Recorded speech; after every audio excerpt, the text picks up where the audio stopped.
جو اپنے بزرگوں کی تاریخ کو کھوج کھوج کے نکالتا ہے، خدائیاں ہوتی ہے، پرانے قلعوں کو تلاش کرتے ہیں، پرانی تاریخوں کو کھوجتے ہیں، مگر یہ دنیا کے پہلے بددماغ لوگ ہیں جو اپنے بزرگوں کی تاریخ اپنے ہاتھ سے مٹا رہے ہیں.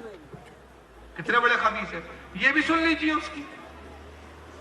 سوال ہمارے کسی بھائی نے کیا ہے کہ قبر پرستی کو مٹانے کے لیے ہمیں کیا کرنا چاہیے، یعنی کس طرح درگاہوں کو ختم کرنا چاہیے یا ختم کیا جا سکتا ہے. شیخ میرا صاحب حفظ اللہ اس کا جواب دیں گے.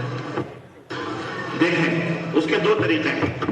ایک طریقہ تو یہ ہے کہ اللہ عز و جل نے آپ کو حکومت اور سلطنت عطا فرمائی ہے، یا اللہ عز و جل نے آپ کو پاور عطا فرمایا ہے تو ہتھوڑا لیجئے، حضرت ابراہیم کی سنت ادا کر دیجیے، ہے نا، ایک کنارے سے توڑ تاڑ کے برابر کیجیے اور جو آئے اس کو بھی توڑیے بیچ میں. ایک طریقہ تو ہے جو حضرت محمد بن عبد الوہاب رحمۃ اللہ علیہ نے مملکت سعودی عربیہ کے اندر کیا کہ یہاں صرف کیا کیجئے، ہتھوڑا لیجئے، ایک سرے سے دوسرے سرے سے پوری قبروں کو توڑ تاڑ کر دیے. اللہ طاقت دیتے. حضرت ابراہیم کی سنت ادا کیجئے. 4 سال ہو گئے میں نے اس نامرد کو، میں نامرد بولتا ہوں اس کو، چیلنج کیا. میں نے کہا تو نے کہا کہ بھائی قبروں کو توڑو، اور یہ کس کی سنت ہے؟ حضرت ابراہیم کی. اگر تو واقعی اپنی ماں کا سچا بچہ ہے تو مجھے بتا حضرت ابراہیم نے کس بزرگ کی قبر کو توڑا تھا؟ انہوں نے تو بت کو توڑا تھا. قرآن میں ذکر ہے 300 کئی بت رکھے تھے مندروں میں، اور قوم جو ہے وہ اپنے میلوں میں گا رہی تھی، ناچ رہی تھی، اور مندر کو خالی چھوڑ دیا تھا. کھانے رکھے ہوئے تھے. حضرت ابراہیم چھوٹے تھے اس وقت، بچپنے کا واقعہ ابراہیم علیہ السلام کا. آپ پہنچے اور کہا کہ تم اگر اپنے آپ کو خدا سمجھتے تو کھانا کھاؤ. وہ بت کیا کھاتے؟ آپ نے کرتا اٹھایا، اپنا پیٹ دکھایا، کہا کہ دیکھو میں خود بھوکا ہوں، مجھے کھانا دو. وہ بت کیا بولتے؟ ہتھوڑا لیا، سارے بتوں کو توڑ دیا. کہا کہ جو نہ سن سکتے ہو، نہ بول سکتے ہو، نہ میری مدد کر سکتے ہو، وہ کس کام کے پوجے جائے. اب بڑا بت جو تھا اس کے کاندھے پہ وہ ہتھوڑا رکھ دیا بڑا سا، اس کو چھوڑ دیا. بڑے والے کو نہیں توڑا، چھوٹے جتنے تھے چھوٹ پہیے سب کو توڑ دیا. گھر آ کے سو گئے. قوم آئی دیکھا تو سارے بت ٹوٹے ہوئے، کسی کا سر غائب، کسی کا ہاتھ غائب، کسی کا پیٹ غائب. کس نے توڑا؟ کہا ابراہیم کے علاوہ کون ہو سکتا ہے؟ وہی ایک جو ہمارے بتوں کے خلاف بولتا ہے. پہنچے، اٹھایا ابراہیم، چلو یہ کیا کیا تم نے؟ مندر لائے، دیکھا بت ٹوٹے ہوئے. آپ نے کہا تم نے توڑا؟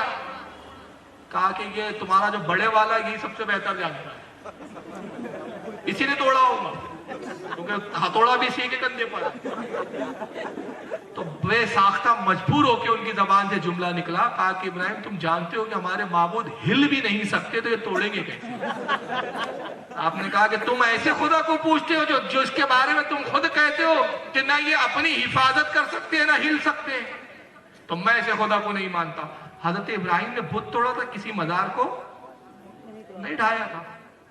تو تم نے یہ کہاں کا فلسفہ کہاں لا دیا بھائی؟ تم بزرگوں کی مزاروں کو توڑنے کی بات کرو اور بولو کہ صاحب یہ ابراہیم کی سنت ہے، اس سے بڑا ظلم کیا ہوگا؟ بلکہ کیا ایسوں سے اتحاد ہوں. آئیے میں ایک اخبار دکھا رہا ہوں. یہ عبدالعزیز الشبل ہے، سعودیہ کا مفتی اعظم ہے. مرا نہیں ہے، زندہ ہے.